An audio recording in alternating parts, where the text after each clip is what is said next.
Aloha, amigas y amigos, bienvenidas, bienvenidos a este video. En este video quiero platicarles sobre el origen, las causas, los antecedentes y el contexto que me llevó a ir desarrollando poco a poco la que yo llamo ahora fórmula revitalizante celular, porque al principio lo único que yo buscaba era a través de ingredientes naturales lograr mayor resiliencia física o fisiológica y mental, porque me daba cuenta que en mis meditaciones no progresaba, no avanzaba, y me puse a investigar, bueno, aparte qué causas había que me detenían en el progreso en las meditaciones, además de los aspectos cognitivos, es decir, el aspecto de emociones, pensamientos, patrones repetitivos, etcétera. Bueno, descubrí que había causas fisiológicas que interfieren en la meditación. Y una de esas causas radica en la microbiota. La microbiota, como ya saben, está de moda, y la microbiota es el conjunto, es el ecosistema de microorganismos que viven en nuestro intestino, en diferentes secciones del intestino. También hay microbiota en la dermis, es decir, en la piel, y en muchas partes del organismo, ¿verdad? Pero la microbiota intestinal juega un papel importante, y me di cuenta de que, bueno, de que si teníamos eubiosis intestinal, es decir, homeostasis o un equilibrio intestinal, podíamos aspirar a lograr una salud física y mental, resiliencia. Eso nos permitiría o me permitiría acceder a una meditación estable y a una felicidad. Eh, Posteriormente voy a definir ese término felicidad porque es muy amplio y tiene muchos términos. Y esto me permite conseguir o actualizar el Dharma y de paso o como un subproducto pues lograr estados de sukha.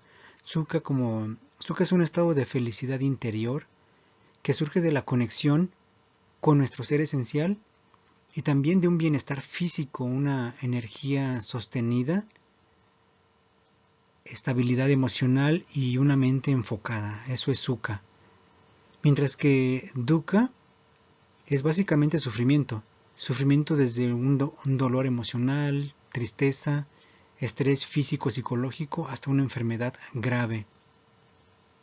Y básicamente lo que fui descubriendo es que mantener un equilibrio en la microbiota intestinal ayuda a aumentar sukha, mientras que la disbiosis intestinal puede aumentar el dukkha, el sufrimiento.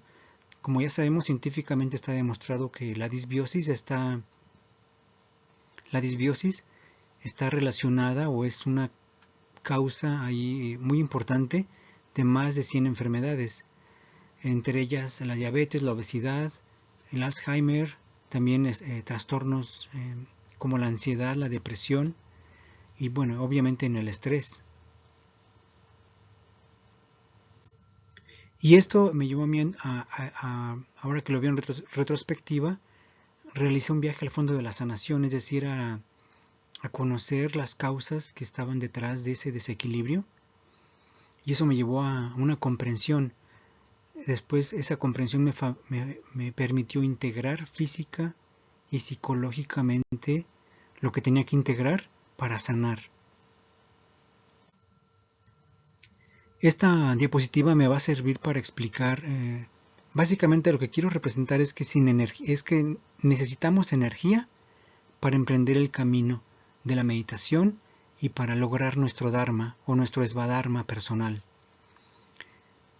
Si tenemos energía mitocondrial, ya me meto con las mitocondrias, que es la fábrica de energía de la célula.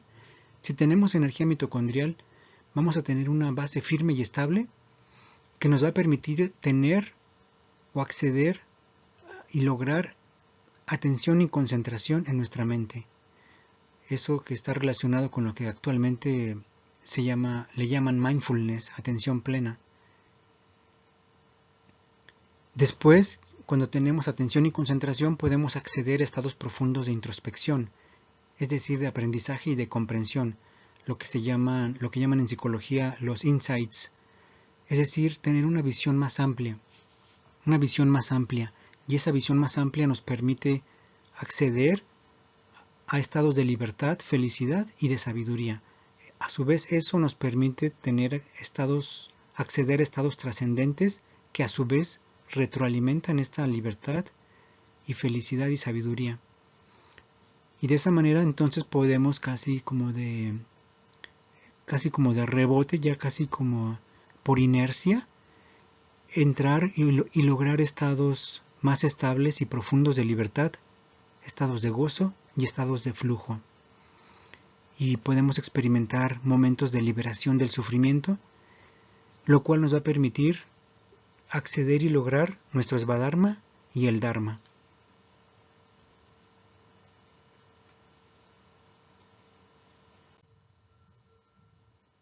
En esta diapositiva lo que quiero representar es que la salud y la enfermedad están determinadas por un equilibrio o por alteraciones en la enfermedad a diversos niveles que se influyen entre sí. Pueden ver que en el fondo está un iceberg. Es como un iceberg. En el fondo del iceberg aquí podemos ver esta especie de red o de malla que está formada por los sistemas endocrino u hormonal, el sistema inmunológico, el neurológico y el psicológico. Cuando en esta malla hay equilibrio, tenemos salud. Y tenemos, por lo tanto, estaba pensando en accedemos y tenemos una energía estable, tenemos reservas de energía estable. Pero cuando hay alteraciones o desequilibrios en esta red de sistemas, y si se mantienen durante cierto tiempo, tenemos un umbral o un límite, el cuerpo tiene un límite o un umbral. Si sobrepasamos ese límite o umbral, que lo podemos sobrepasar, podemos mantenernos en ese límite o umbral, pero ante el mínimo estímulo o evento negativo o de estrés, que le llamamos un disparador, trigger, ese evento precipita, activa o pone en marcha la enfermedad y entonces aparecen los síntomas de la enfermedad que se pueden manifestar en los diferentes sistemas, el endocrino, o sea, el hormonal, el inmunológico, el neurológico o el psicológico. En este lado, en el lado derecho, aquí estoy representando un estado de equilibrio. Cuando tenemos un equilibrio en estos sistemas, en todos o en la mayoría de estos sistemas, cuando tenemos un balance o equilibrio en el sistema psicológico, neurológico, inmunológico y hormonal, y le sumamos un equilibrio o eubiosis en la microbiota, podemos obtenemos niveles de energía estable. Esta energía nos permite tener resiliencia fisiológica y psicológica que nos permiten adaptarnos a los cambios. Y esto a su vez nos permite aspirar a tener estados de sabiduría, momentos de sabiduría, que en otros sistemas se llaman la gnosis, o en psicología le llamamos la metaconciencia. Aquí también tengo representado a Einstein y a una persona en el Amazonas, porque ambos tienen un Svadharma que cumplir, pero para lograr ese Svadharma tienen que tener un equilibrio, una homeostasis. Es tan valioso el Svadharma de Einstein como de una persona viviendo en el Amazonas. Simplemente una persona viviendo en el Amazonas tiene que desarrollar una intuición para sobrevivir en un medio hostil, lleno de depredadores o de animales que en cualquier momento lo pueden matar. Estas personas en el Amazonas desarrollan una intuición que les permite sobrevivir todos los días de su vida en ese entorno. Aquí tengo representado a la microbiota y al corazón, porque tenemos 3 cerebros aparte del neocórtex. Tenemos un corazón en el cerebro, comprobado científicamente, y además tenemos ahora un cerebro está comprobado ahora que tenemos un cerebro también en la microbiota. Estas diapositivas las voy a explicar poco a poco en los siguientes videos. Entender, por lo tanto, entender cómo estos factores influyen en nuestra salud nos va a permitir abordarlos de manera integral y nos va a permitir lograr un bienestar general. Y me gusta aplicar este modelo, el modelo biopsicosocial, para entender los factores que influyen en la salud o en la enfermedad. Aquí tenemos en el lado izquierdo los diferentes factores de este modelo. Hay factores que predisponen, factores que precipitan, factores que perpetúan o que protegen de una enfermedad. Hay factores a nivel biológico, psicológico y social. Por ejemplo, podemos tener factores biológicos que precipitan o activan una enfermedad. Por ejemplo, un factor que puede precipitar a nivel biológico la enfermedad es el dormir poco o el uso y abuso de sustancias tóxicas, pero también un factor que puede precipitar a nivel psicológico una enfermedad puede ser, por ejemplo, el estrés, puede ser, por ejemplo, la pérdida reciente de un ser querido, experiencias de abandono, traumas, etc. Bien, y este modelo lo que nos permite es observar la evolución de los factores hasta que se presenta en sí el trastorno o enfermedad. Al anterior modelo le añadieron el aspecto de vida, de estilo de vida, y yo le añadiría el aspecto espiritual. En este caso está representada la meditación, pero cualquier práctica que te conecte a tu corazón es una práctica espiritual. Cuando se trata de salud, es muy importante para mí apegarme a la evidencia. Mi lema es no sin evidencia. Dato mata relato, información mata opinión. La práctica clínica eficaz necesita seleccionar tratamientos basados en evidencia, evitando suposiciones y sesgos personales. Si usamos la evidencia como si fuera una brújula que nos guía hacia la salud, podemos evitar lo que yo llamo las tormentas, que son las complicaciones que derivan de no aplicar esta brújula, es decir, complicaciones en la salud de los usuarios que incurren en gastos innecesarios, gastos económicos innecesarios y que los podemos exponer a riesgos si no nos apegamos a lo que es confiable, a lo que tiene evidencia científica para ayudarlos a recuperar su salud. En esta brújula está representada, para lograr una salud funcional necesitamos analizar los resultados clínicos de la evidencia científica. Esto nos va a permitir aplicar tratamientos que van a tener el menor coste posible para nuestros usuarios, siempre el menor coste posible, y la satisfacción con su tratamiento.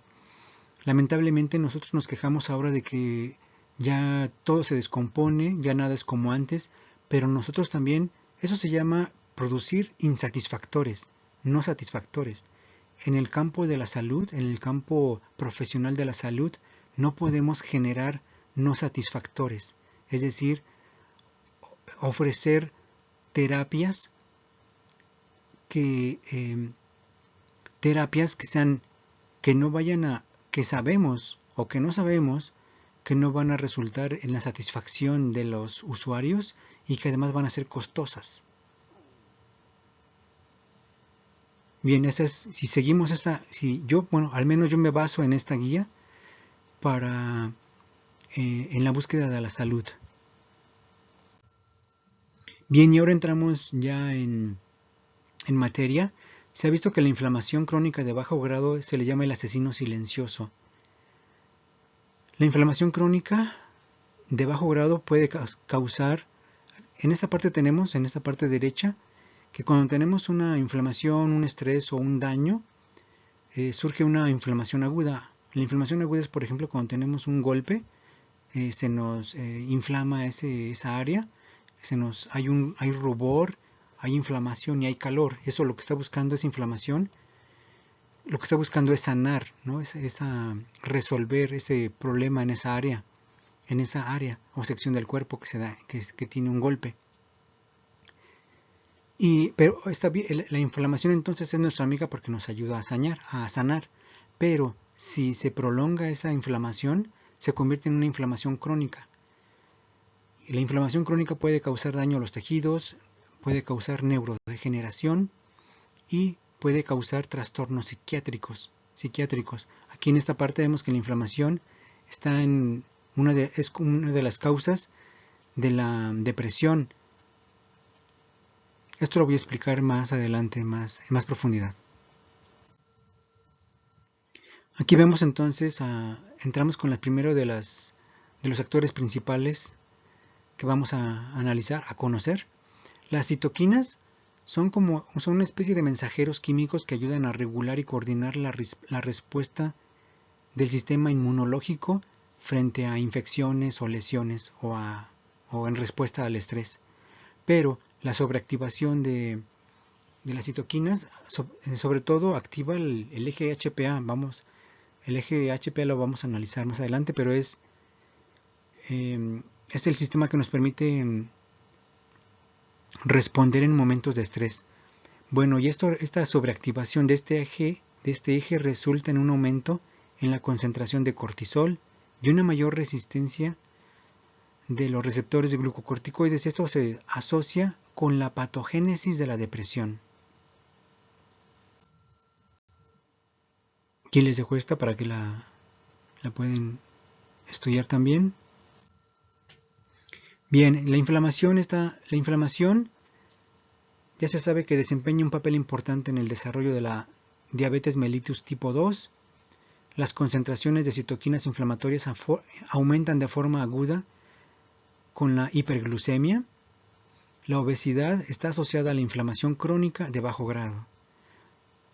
Me voy a adelantar un poco, pero en este estudio se observó que el resveratrol puede aliviar la regulación al alza, es decir, el incremento de las citoquinas inflamatorias inducidas por la obesidad. Esta hipótesis de las citoquinas en la depresión es muy importante. La voy a analizar en profundidad, pero básicamente aquí lo que quiero marcar es que el nivel de serotonina, cuando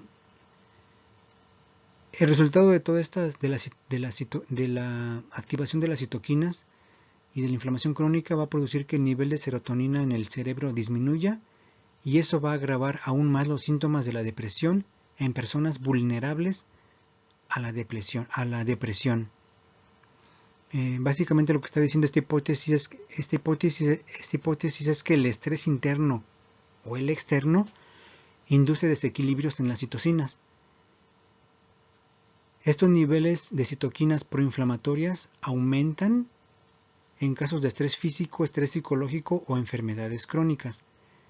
Estos aumentos de las citoquinas desencadenan un aumento en los niveles de citoquinas antiinflamatorias como un mecanismo de compensación para mantener el equilibrio. Pero, si no se mantiene el equilibrio y los niveles de citoquinas inflamatorias aumentan excesivamente o de manera crónica, entonces aparecen los síntomas depresivos. Y cuando hay niveles elevados de citoquinas inflamatorias, activan además la enzima IDO. Esta la vamos a ver en la siguiente diapositiva. Y en conclusión, según esta hipótesis, la depresión se consideraría un comportamiento de enfermedad. El comportamiento de enfermedad se refiere a cambios de comportamiento que se observan durante un periodo de infección, y estos incluyen sentimientos de impotencia, estado de ánimo depresivo, ansiedad, hipersomnia, pérdida de apetito y falta de atención. Por eso se dice que, por ejemplo, la gripa es como una especie de mini depresión, o que la depresión es una especie de gripa alargada en el tiempo, porque presentan los mismos sentimientos, se presenta el mismo comportamiento de enfermedad, o los mismos síntomas de enfermedad, síntomas generales de enfermedad.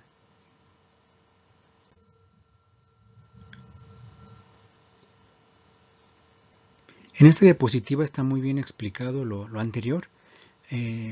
Cuando existe un estrés, que puede ser causado por una infección o un estrés psicológico excesivo, estos activan a las citoquinas inflamatorias.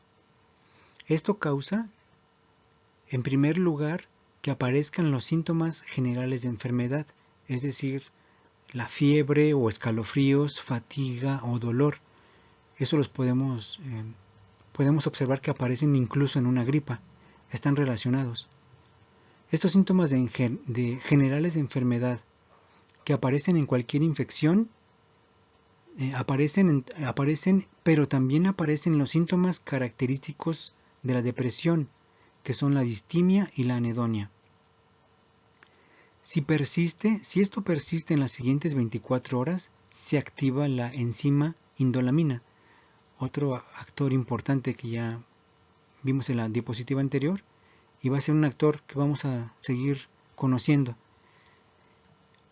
Después de eso, si esto se mantiene, se reduce la síntesis de serotonina y a su vez estimula la secreción de otras citoquinas o interleucinas, que es lo mismo, y lo cual todo eso aumenta o activa o dispara la hiperactividad del eje hipotálamo hipófisis suprarrenal, o también conocido como HPA o eje hipotálamo pituitaria adrenal. Con lo cual, con todo esto, se reduce aún más la síntesis de serotonina y se consolida entonces el proceso depresivo. Y esto se retroalimenta y se convierte en un círculo vicioso. Aquí estoy marcando lo que es la anedonia como un síntoma característico de la depresión. La anedonia es la incapacidad de disfrutar de las cosas agradables de la vida. Aquí lo represento con un helado, pero un helado sin sabor. Todo aquello que antes disfrutabas, como puede ser un ejemplo muy superfluo como el disfrutar de un helado, ese helado de tu sabor favorito ya no te sabe, ya no le encuentras sabor. Y así con muchas cosas que antes disfrutabas. La distimia o disforia es como, yo lo represento con una nube, es como si tu día estuviera nublado, pero además hubiera rayos y centellas.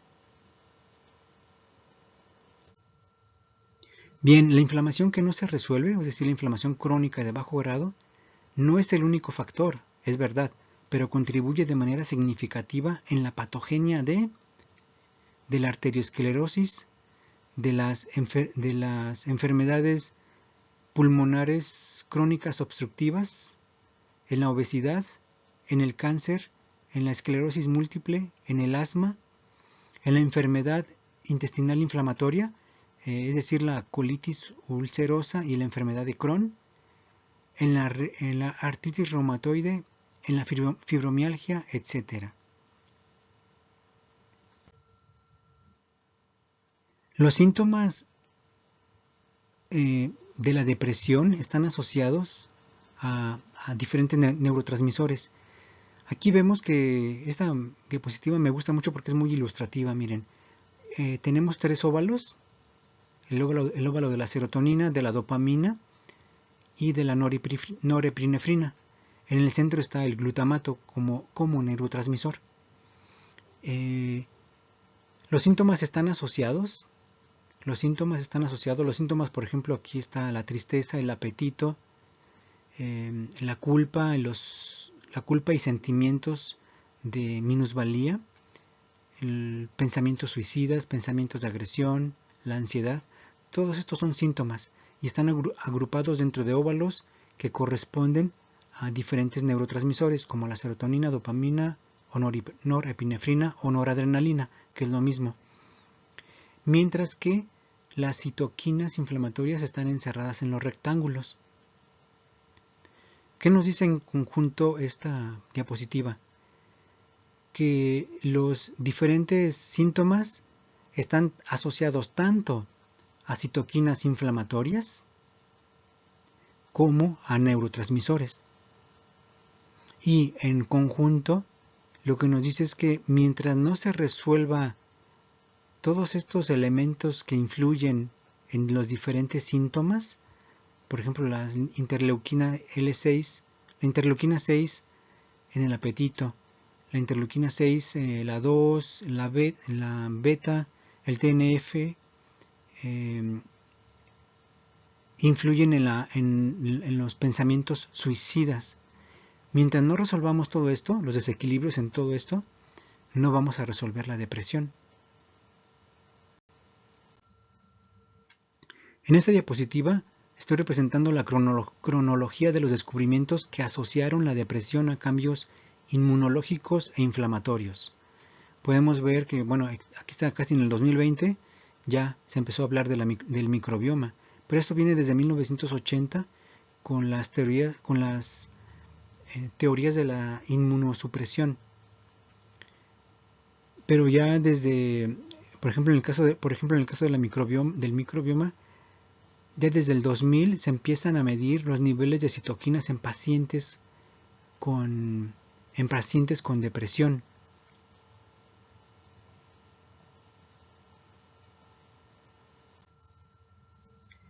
En esta diapositiva lo que vemos es la comorbilidad o retroalimentación negativa entre la depresión y el cáncer. Y los factores, aquí empezamos a ver ya los factores que influyen en la inflamación o que están relacionados en este círculo vicioso del cáncer y la depresión.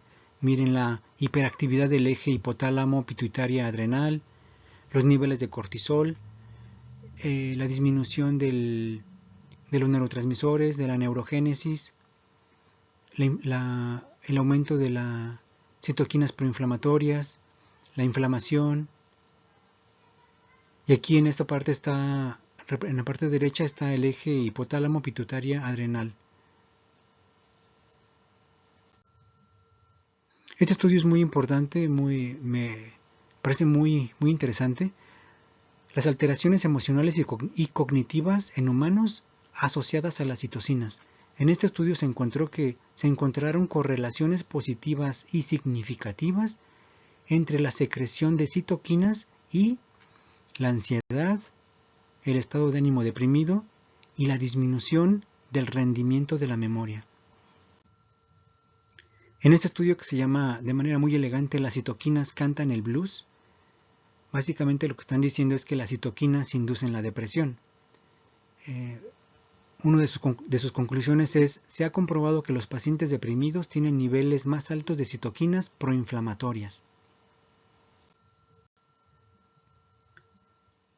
Miren, aquí está relacionada la interleuquina 6 en el trastorno depresivo mayor. Y bueno, incluyendo sentimientos de culpa, de baja autoestima, de tristeza y pensamientos suicidas. En este estudio se relaciona la interleuquina 1 con la disminución en la socialización. Qué interesante, ¿verdad? La hipersomnia, la anorexia, la activación del eje HPA y como un pirógeno.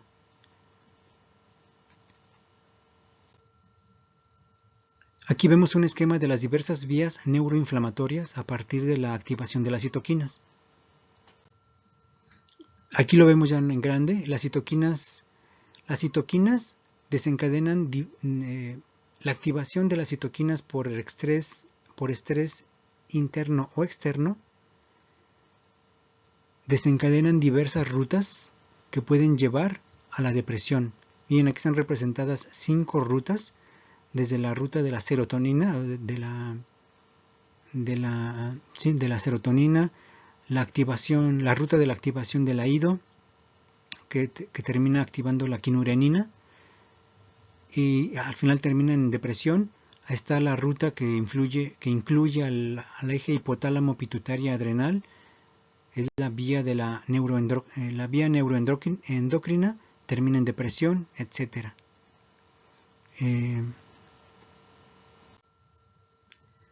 Y miren, lamentablemente, creo que si conociéramos muchos de estos elementos, pudiéramos evitar esto, que pudiéramos evitar tanto pensamientos suicidas como el acto, y y podríamos ayudar a las personas a salir de su depresión. A pesar de que ya hemos identificado algunos factores de riesgo, la base neurobiológica completa del suicidio aún no la podemos comprender totalmente, pero se han dado avances muy importantes. Sabemos que la hiperactividad del eje HPA se asocia grandemente con el comportamiento suicida. Por lo tanto, para abordar adecuadamente la prevención del suicidio, es fundamental que entendamos todos los elementos que están en juego. Miren qué interesante. En este estudio se vio que los niveles de interleuquina 6, o se comprobó que los niveles de interleuquina 6 en la sangre pueden indicar cómo una persona va a responder a los inhibidores selectivos de la recaptación de la serotonina. Es decir, ya nos está viendo qué personas van a ser refractarias o resistentes al tratamiento con los inhibidores selectivos de recaptación de serotonina. Y estos estudios en conjunto de este estudio científico sugieren que un nivel elevado de interleuquina 6 se asocia entonces con la depresión refractaria, es decir, la depresión que resiste al tratamiento, tanto farmacológico como tratamiento psicológico. Y este otro estudio, muy completo, muy interesante, los niveles de citoquinas inflamatorias se asociaron con síntomas en pacientes con depresión mayor. Miren cómo entonces las citoquinas, el nivel de citoquinas se asocia con los niveles de concentración. Los niveles de citoquinas se asocian con los sentimientos de culpa, se asocian con niveles de tristeza, se asocian con sentimientos de autoestima, con pensamientos suicidas y con el cansancio. Qué interesante, ¿no? Bueno, en esta diapositiva lo que se representa es el deterioro funcional que se va acumulando si no tratamos la depresión. Se empieza de aquí, de la parte más verde. Los tonos en verde representan síntomas emocionales y empiezan con los síntomas fundamentales de la depresión, que es el estado de ánimo deprimido y la anedonia, es decir, la incapacidad de disfrutar. Se siguen con sentimientos de culpa o de minusvalía, de que no valgo. Siguen con sentimientos con planes o intentos o pensamientos suicidas. Y después entramos a los síntomas neurovegetativos con la pérdida de energía, es decir, la fatiga. Después sigue la disminución, la alteración del sueño, ya sea que durmamos más o que duerma menos la persona. Después la alteración del peso o apetito, ya sea que se suba o se disminuya el peso o apetito. Después entramos en los síntomas neurocognitivos, que son la pérdida de concentración o de la habilidad de pensar o también lo que se llama indecisión. Y por último, en un retraso o agitación psicomotora. Cómo se va desarrollando, ¿no? los síntomas de depresión hasta llegar a retraso o agitación psicomotora. Por eso hay que detenerla en estos primeros síntomas. Cuando vemos estos síntomas hay que hacer lo posible para detenerla, para que no evolucione hasta acá. Bueno, es una repetición de la diapositiva anterior. Miren, en terapia cognitiva tratamos algunas distorsiones cognitivas.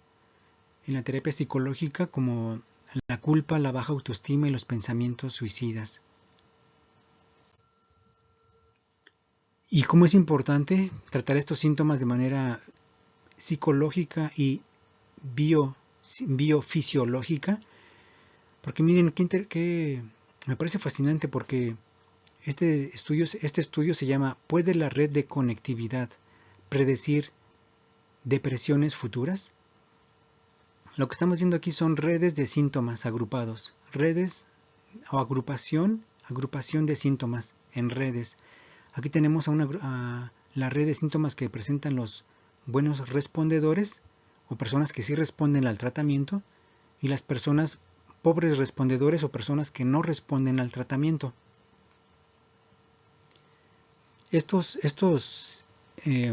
Mediante una serie de preguntas se determina que las personas que sí responden, los buenos respondedores, tienen esta red de síntomas interconectados y los malos respondedores tienen esta red de síntomas interconectadas. ¿Qué nos dice la asociación de la estructura de la red de síntomas en el curso de la depresión?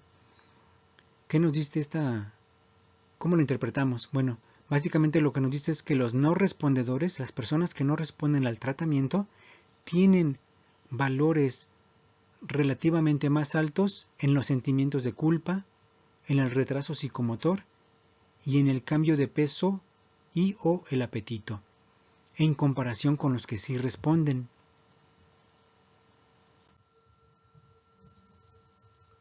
Aquí lo que quise, para mayor claridad, quise poner el significado de las abreviaciones de cada nodo.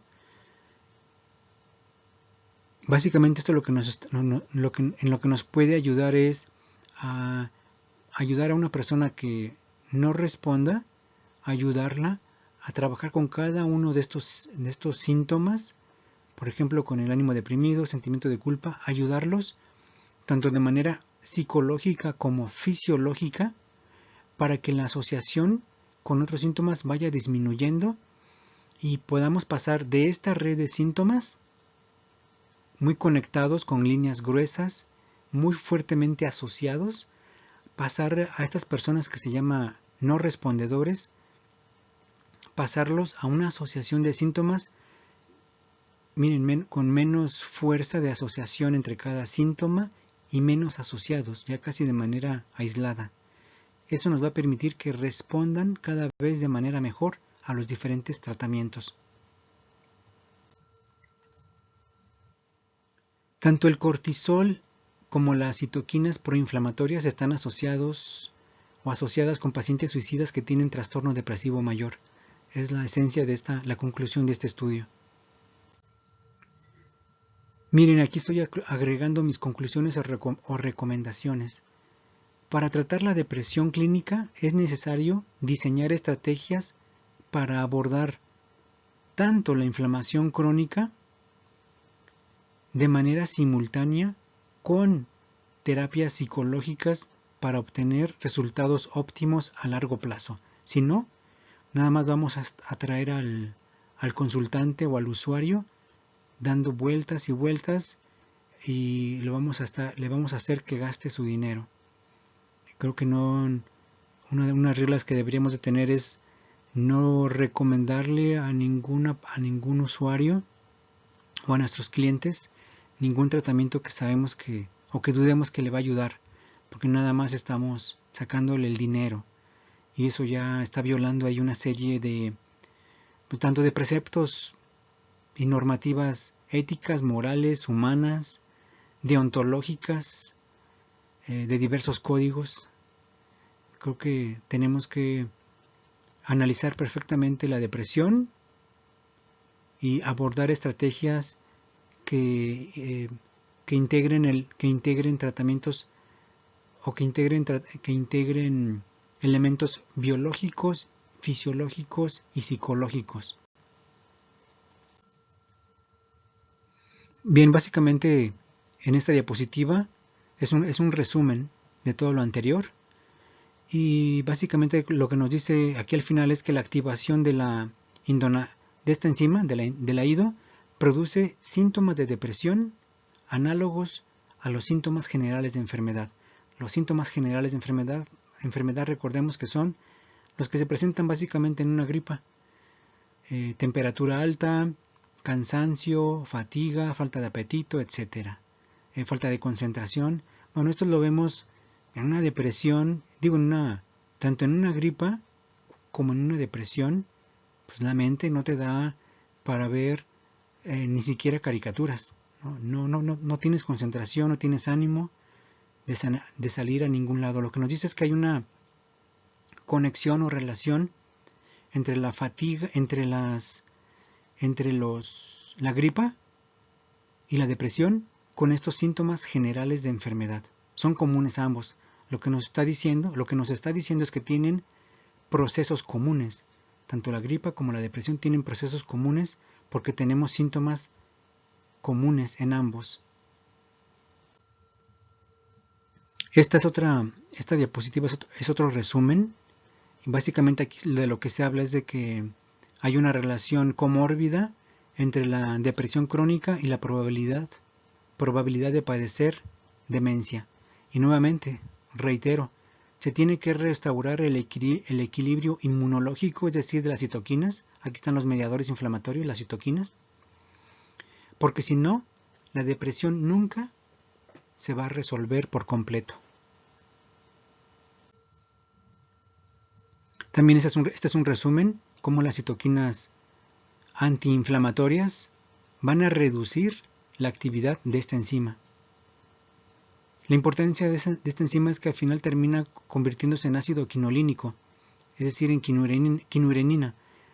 El ácido quinurénico o la quinurenina van a producir inflamación, dolor, depresión y bueno, van a estar en la causa de enfermedades neurodegenerativas. Este también es otro resumen que ya involucra más visualmente a la microbiota. Cuando el intestino está inflamado, el triptófano se convierte en quinurenina en lugar de serotonina. ¿Sí? Se detiene, se interfiere con la producción de serotonina y se convierte en quinurenina. Y las investigaciones muestran que el aumento de quinurenina se asocia con depresión, ansiedad, migrañas, enfermedad de Alzheimer y enfermedad de Parkinson. Mientras que si no hay disbiosis y el triptófano se puede convertir perfectamente en serotonina, tendremos un cerebro feliz y un cuerpo saludable. Bueno, otra vez la relación entre la inflamación, el microbioma, el eje hipotálamo pituitaria adrenal y los pensamientos suicidas. En este estudio se observó una sobreactivación del brazo neurotóxico de la vía de la quinurenina en personas que intentaron suicidarse, junto con un aumento de las respuestas inflamatorias.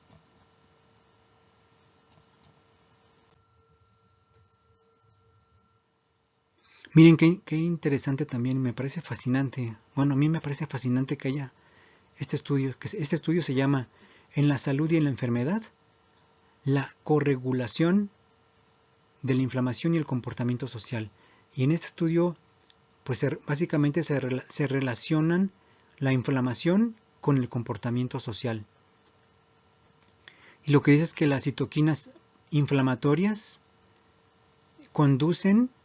el aumento de las citoquinas inflamatorias conducen a un aumento de la sensibilidad a la amenaza social y a la conexión social. Qué fascinante, ¿verdad? ¿No les parece fascinante? También nuevamente aquí está relacionado en las experiencias de amenaza que amenazan la conexión social, por ejemplo el rechazo y el aislamiento. Está relacionado nuevamente el eje hipotálamo pituitaria adrenal. Bueno, en este estudio se habla de la relación del ácido quinurénico con la enfermedad de Alzheimer y con el comportamiento cognitivo. Y también con la plasticidad del hipocampo, muy importante.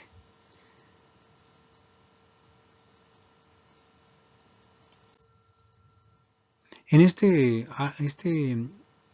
iceberg, pues está muy básico. Miren, lo que se representa aquí es, este iceberg representa la depresión. Lo que nosotros vemos, la parte visible del iceberg, son los síntomas. En estos síntomas están implicadas la serotonina y la noradrenalina. como ya lo vimos en la diapositiva que tenía los óvalos, ¿verdad? Debajo de lo que no se ve del iceberg son cambios estructurales, por ejemplo la disminución del volumen del hipocampo, ya lo vimos en la diapositiva anterior, relacionado con la memoria. También están en la parte inferior, en la parte que no vemos, las alteraciones neurobiológicas que no vemos. Existen los cambios neuroendocrinos, es decir, la alteración del eje hipotálamo pituitaria adrenal. Y también están los cambios celulares y moleculares, la alteración del ciclo vital de las neuronas o la disminución de los factores neurotróficos.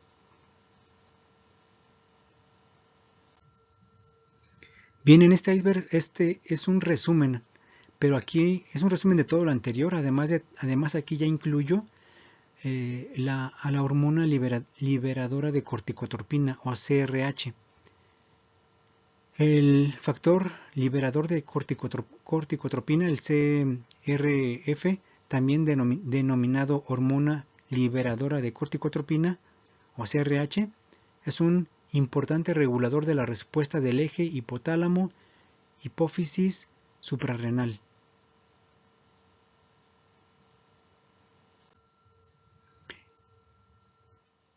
En esta diapositiva lo que estoy representando es que la depresión, los síntomas físicos de la depresión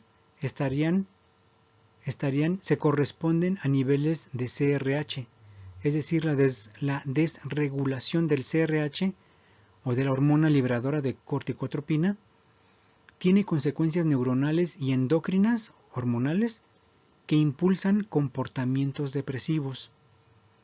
Entonces los síntomas físicos de la depresión estarían relacionados con la CRH y los síntomas físicos y cognitivos de la depresión estarían asociados también con las citoquinas.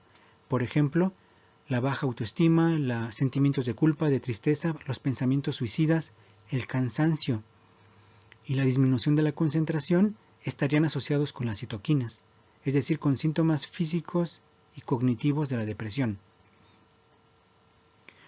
Aquí, por ejemplo, la distimia, la anorexia y la depresión mayor tienen el CRH elevado. La depresión atípica, el síndrome de fatiga crónica y la fibromialgia tienen una combinación de CRH disminuido y cortisol bajo. El trastorno de pánico tendría una respuesta disminuida al CRH y la enfermedad de Alzheimer tendría una reducción del CRH en líquido cefalorraquídeo. Ven qué interesante aquí cómo estamos relacionando la parte biofisiológica, inmunológica, con los síntomas de la depresión, los síntomas tanto físicos como cognitivos y en otras enfermedades. Bien, otro de los temas que estoy investigando es el Alzheimer, ya que la inflamación está también involucrada muy fuertemente con la enfermedad de Alzheimer.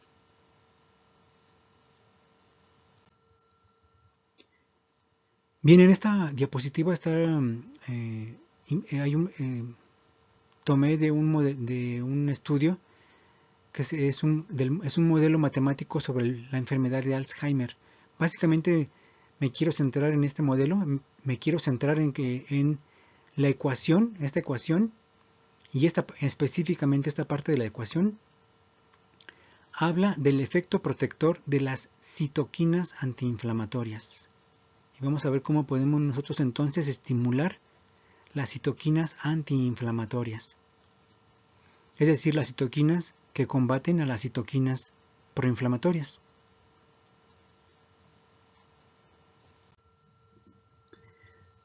Entonces, la depresión es una enfermedad inflamatoria, pero ¿de dónde procede la inflamación? Vean qué elegante título para un estudio científico.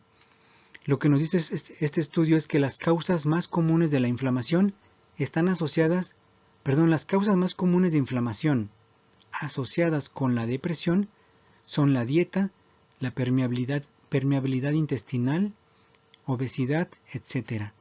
Y que alimentos y que distintos alimentos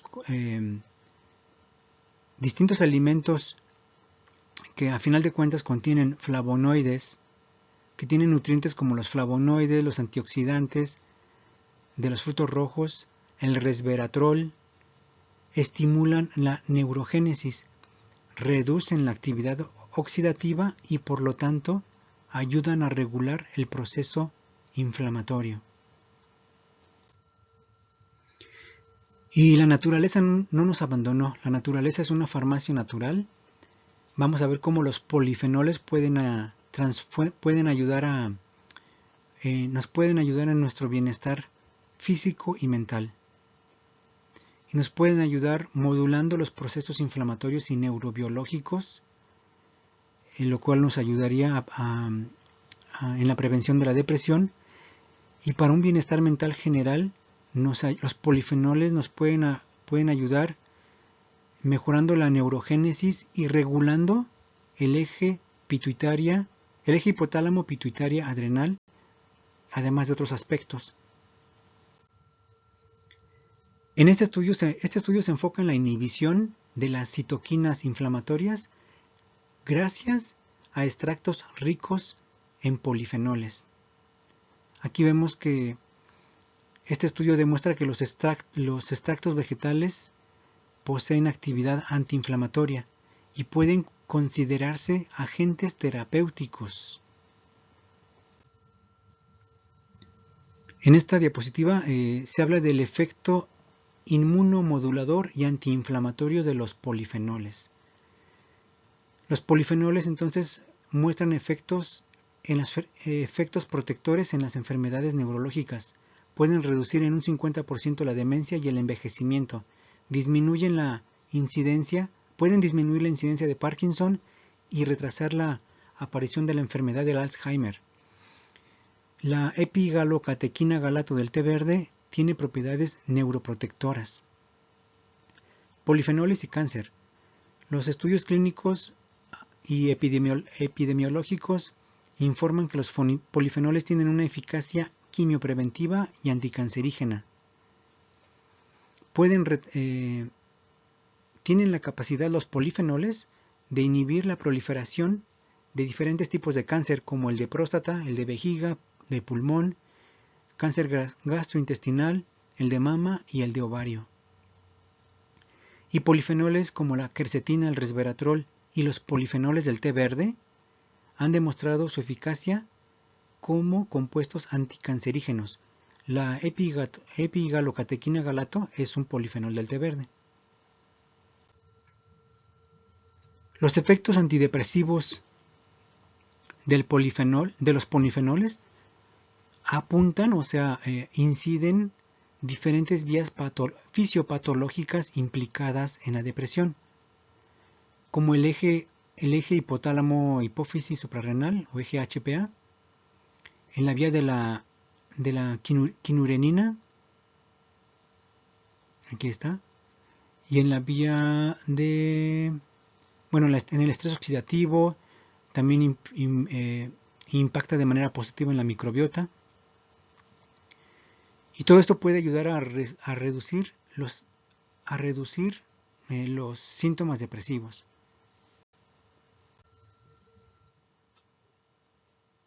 Los polifenoles controlan y reducen la inflamación a través de una serie de vías que previenen el cáncer. Polifenoles como el resveratrol, la quercetina, ejercen su acción anticancerígena y quimiopreventiva, y aquí nos ponen a través de qué vía metabólica. Aquí se relaciona una reducción en la inflamación con una reducción en enfermedades de cáncer, de la diabetes tipo 2, la obesidad, enfermedades neurodegenerativas o enfermedades cardiovasculares. Los polifenoles tienen una gran variedad de efectos benéficos. Aquí los podemos ver.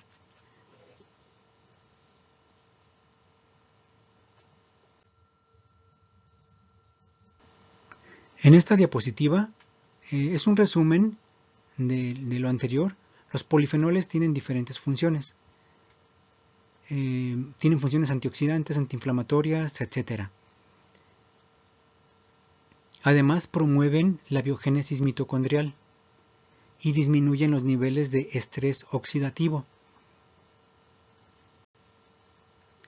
Al aumentar la biogénesis mitocondrial, el efecto final de los polifenoles es un menor envejecimiento en la piel, mayor longevidad, más melatonina, una disminución de la hipertensión arterial, de la migraña, de la enfermedad de Parkinson y de la resistencia a la insulina. Los polifenoles entonces nos ayudan a promover la biogénesis mitocondrial. La biogénesis mitocondrial es aumentar la cantidad de mitocondrias que tienen las células, es decir, generar mayor energía en las células. Y patologías vinculadas al mal funcionamiento de las mitocondrias son, por ejemplo, la epilepsia, Parkinson, enfermedad de Alzheimer, esclerosis múltiple, la fibromialgia, el cáncer, etc.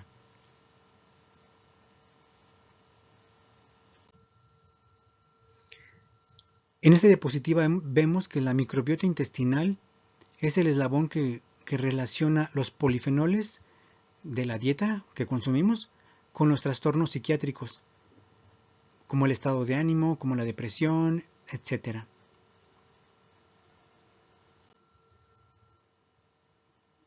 Y aquí vemos que los polifenoles y los productos derivados de las bacterias intestinales pueden tener un efecto benéfico en la depresión a través del eje HPA o del estrés, aquí en amarillo. Pueden disminuir la disbiosis intestinal. También los polifenoles y sus metabolitos pueden ayudar a regular la serotonina, esta parte en verde, la inflamación en rojo, y también los polifenoles pueden ayudar en el metabolismo y en la disfunción mitocondrial, esta parte en azul. Bien, ingresamos a la microbioma. En este estudio, que se llama la depresión vinculada al microbioma, descubren que determinadas especies de bacterias están relacionadas con la depresión, la salud mental y la calidad de vida. En este estudio vemos el papel de las bacterias y sus metabolitos derivados en el dolor crónico y la depresión. La disbiosis en la depresión.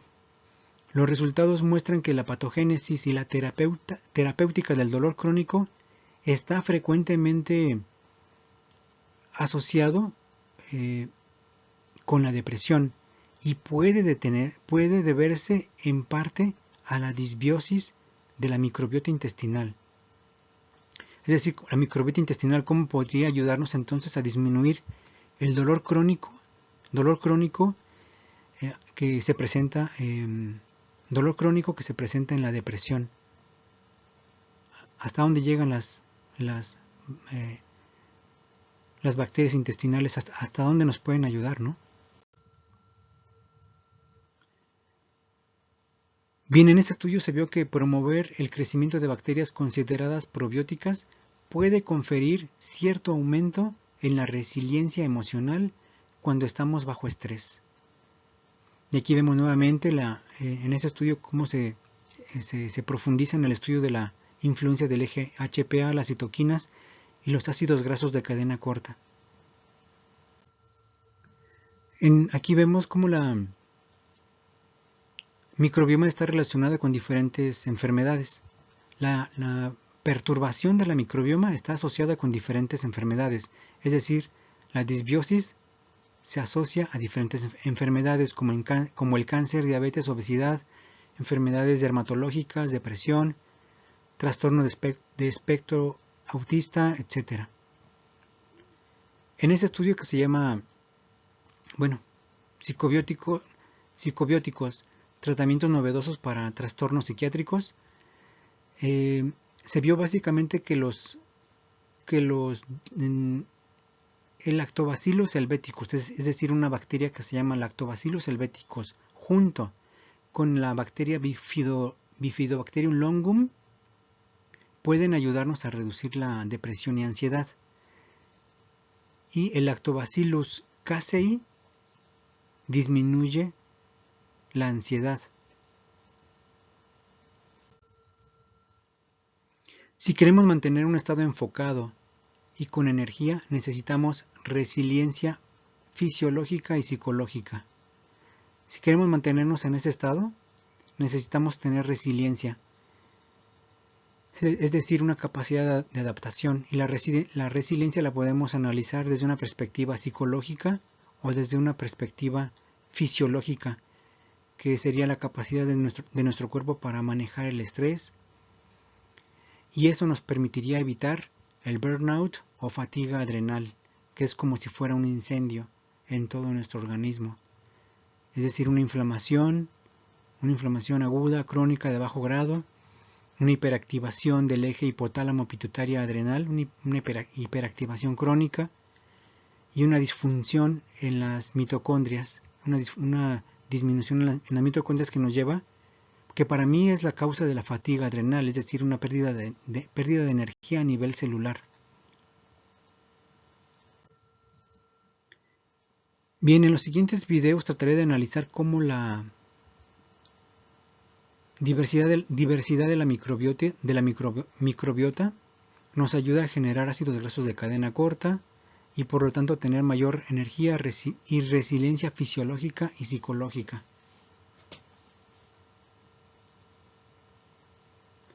Y por lo tanto, bueno, y también veremos el papel de los polifenoles en mayor profundidad.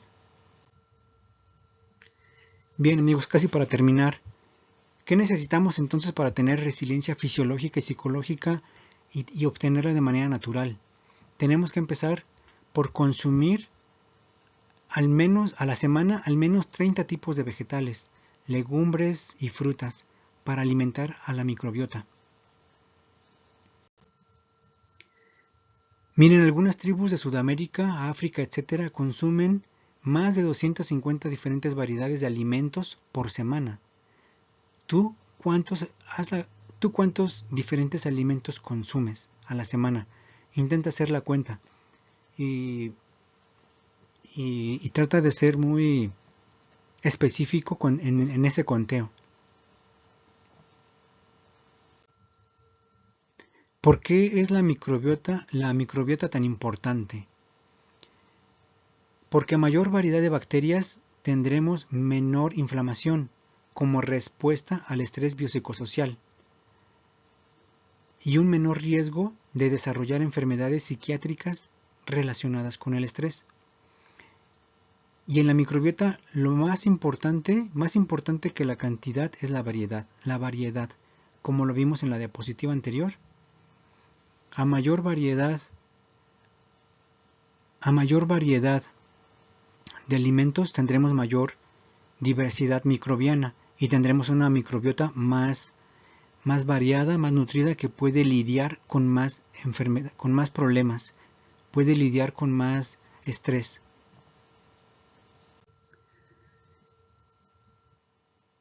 La microbiota, es decir, las bacterias intestinales benéficas toman la fibra de los alimentos que consumimos y la transforman en ácidos grasos de cadena corta que tienen efectos tanto locales como sistémicos.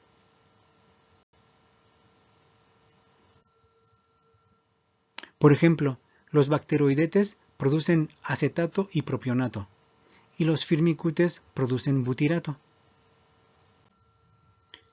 ¿Qué significa esto? Bueno, por ejemplo, la introducción de ácidos grasos de cadena corta en forma de butirato, en este estudio se vio que disminuyó la desmielinización y de hecho induce la remielinización o reparación de la vaina de mielina, y esto daría como resultado menos síntomas de esclerosis múltiple, también una progresión más lenta de la enfermedad y una mayor calidad de vida durante más tiempo en los pacientes con esclerosis múltiple.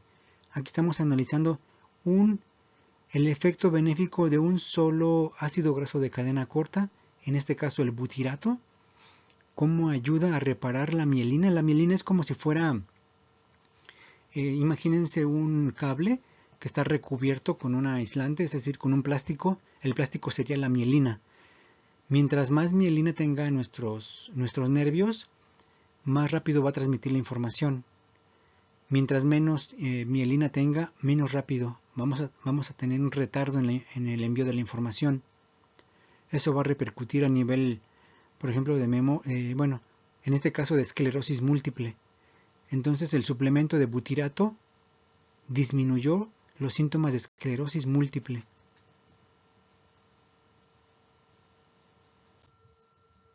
Bien, y todo esto es para explicar, son los antecedentes de cómo los beneficios que yo conjugué en la fórmula revitalizante celular al reunir todos los ingredientes que voy a explicar en otro video. Aquí simplemente esta es la etiqueta de la fórmula revitalizante celular.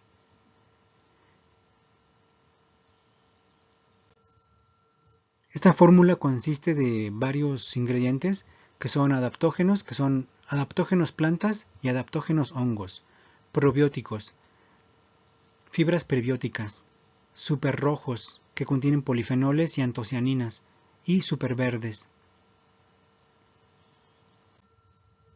Esta es la etiqueta completa de la fórmula revitalizante celular. Estos son los probióticos.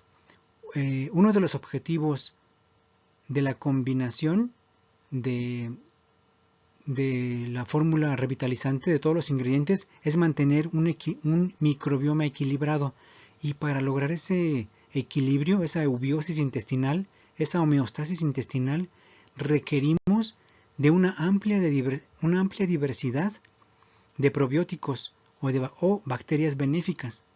A mayor diversidad, mejor homeostasis intestinal o eubiosis intestinal o equilibrio intestinal vamos a tener. Estos son los ingredientes es una parte de la etiqueta con los diversos ingredientes en detalle. Esto lo voy a ver en detalle en el próximo video. Más ingredientes: fibras prebióticas, hongos orgánicos adaptógenos, probióticos orgánicos. He tratado de que la mayoría de los ingredientes sean de origen orgánico. Es fundamental que sean de origen orgánico. Lo he conseguido quizás en un 90 o 95%, pero los más importantes son orgánicos. Es muy importante porque, bueno, lo veremos en otras diapositivas. Beneficios de la fórmula revitalizante celular: es un suplemento natural en polvo de simbióticos. ¿Por qué es un simbiótico? Porque estoy uniendo prebióticos con probióticos. Los prebióticos son el alimento de los probióticos. Los probióticos son las células benéficas, las bacterias benéficas, y los prebióticos son el alimento de las bacterias benéficas. Si nada más consumimos probióticos sin su alimento, pues sí está bien, pero tarde o temprano van a ir muriendo estas bacterias benéficas porque no les damos el alimento. En esta fórmula como parte de los ingredientes, tengo los ingredientes que son el alimento, y tengo las bacterias intestinales beneficiosas.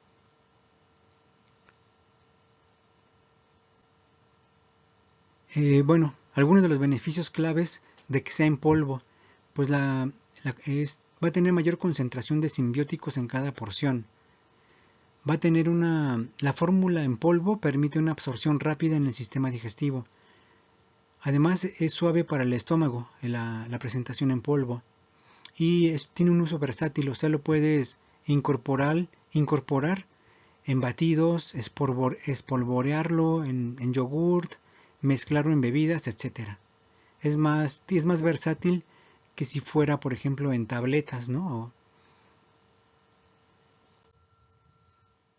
Aquí están algunas de las ventajas de la liofilización. La liofilización es una de las mejores maneras de conservar la actividad de los compuestos vegetales benéficos, es decir, los fitoquímicos y los nutrientes.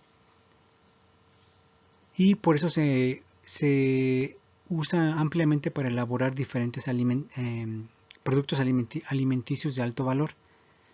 Los estudios demuestran que, en comparación con otros métodos de secado, la liofilización es el más eficaz para retener los antioxidantes, las antocianinas, los flavonoides, la vitamina C, etc.